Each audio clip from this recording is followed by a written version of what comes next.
Now, I'm a huge history buff.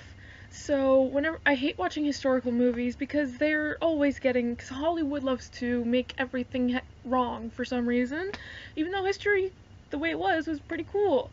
Anyways, but one thing that I see all the fucking time, and it really bugs me, is the fact that historic movies love to make Egyptians white. BT dubs, they weren't.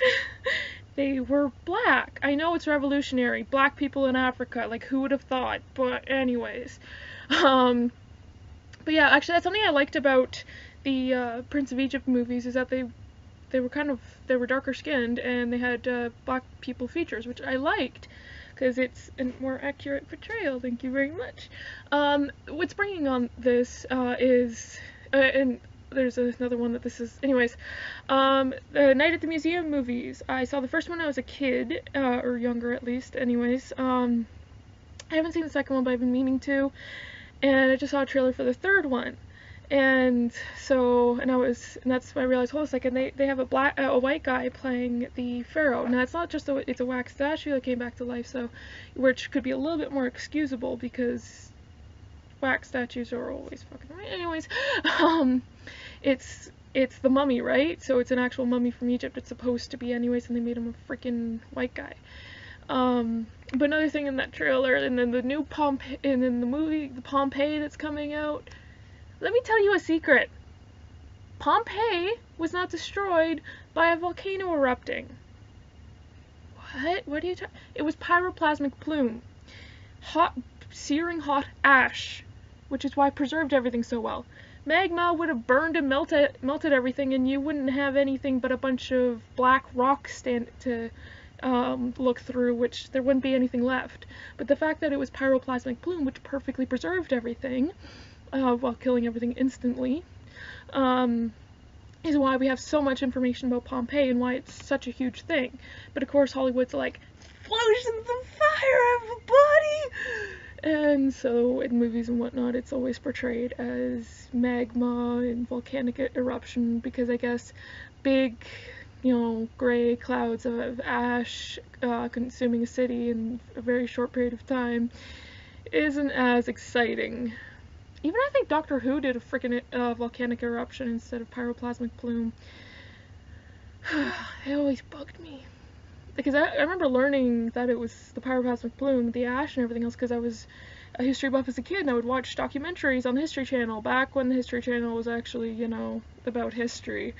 Anyways, and I remember seeing a documentary about that, and they're talking about pyroclasmic plume, and they actually showed the mountain, what the mountain looks like, a current pyroclasmic plume mountain thing, because it's kind of like when there's a volcanic eruption, there is ash falling from the sky, but there's still so much magma destroying. The thing is that there's so much ash created that it can create sometimes a huge mountain and blah blah blah. You can research all that crap because I'm just from what I remember when I saw this thing in grade 8. So yeah. Anyways, and so grade 8 was like, oh my god, almost 10 years ago. I'm getting old. Anyways, so yeah, it bugs me when there's historical inaccuracy. So I hate Gladiator. Everyone loves it. I refuse to see Braveheart because I am myself Celtic, so and I'm very proud of my Celtic history, so that would bug me so much. And I refuse to see 300 because I actually learned about the Battle of Thermopylae, which that movie is based on, and they just get everything wrong. Anyways, but the thing that pisses me off the most about the movie I haven't even seen, but I've heard, is that they portray the Athenians as not being very war savvy, despite the fact they were second only to the Spartans as far as war in all of Greece. Do you know what Athena is the goddess of? Wisdom and battle strategy. She's actually always depicted in a full suit of freaking armor. Because the thing is that the Spartans were fierce in battle, but the Athenians had the brains.